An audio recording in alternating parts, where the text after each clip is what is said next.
गोलोक धाम में राधा रानी के गोद में भगवान सुखदेव खेलते थे।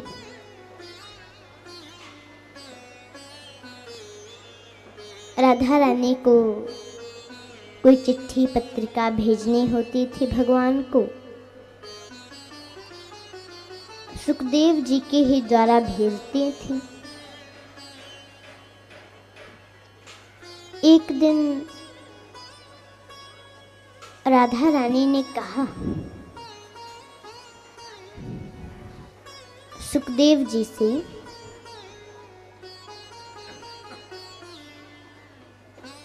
हे पुत्र, तुम मृतलोक में जाओ और भागवत जी का प्रचार प्रसार करो।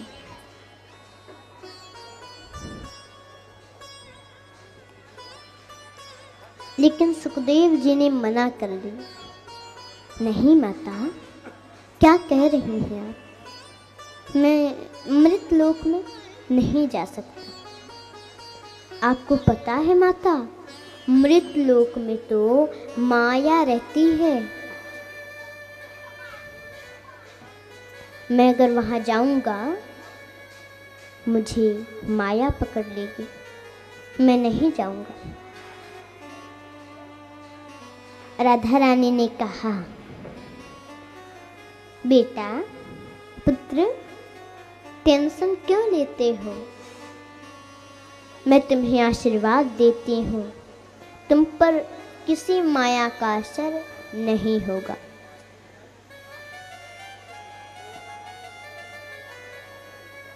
अब आप ही लोग बताइए कि राधा रानी का आशीर्वाद अगर मिल जाए तब माया हमें कैसे पकड़ सकती है। सुखदेव जी अमरनाथ क्षेत्र में एक सुपक्षड़ी के गर्भ से अंडे के रूप में प्रकट हो गए। अमरनाथ क्षेत्र में भगवान लेकर आए माता पार्वती को।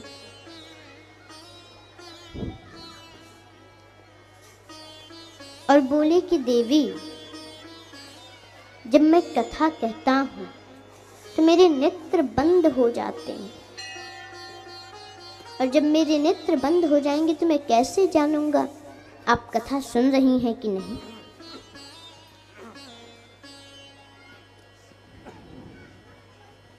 माता बोली, मैं हुंकार भरूंगी, जिससे आपको पता चलेगा।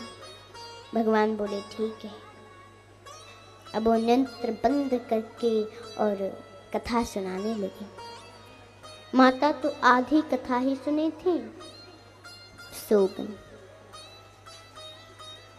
और जो अंडे के रूप में सुपक्षड़ी के गर्भ से अंडे के रूप में सुखदेव जी आए थे, वो अंडा फूट गया, उसमें से एक सुगा निकला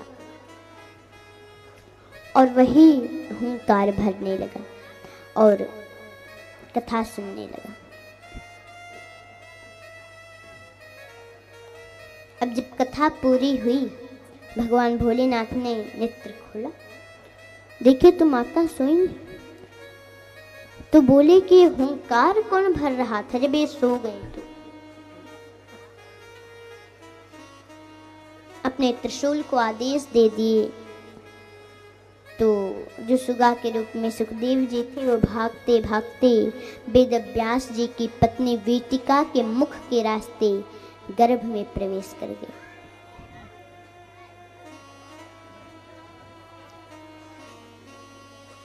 और जब त्रिशूल को कोई नहीं दिखा तो वापस चला गया।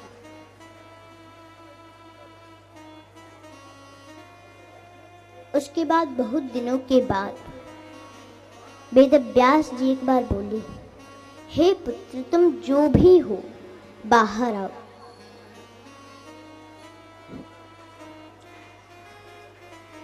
तो सुखदेव जी गर्भ में से ही बोले, नहीं पिताजी, मैं बाहर नहीं आऊंगा। क्योंकि बाहर माया रहती है और जब मैं बाहर आऊंगा तो मुझे माया पकड़ लेगी। वेदव्यास जी ने कहा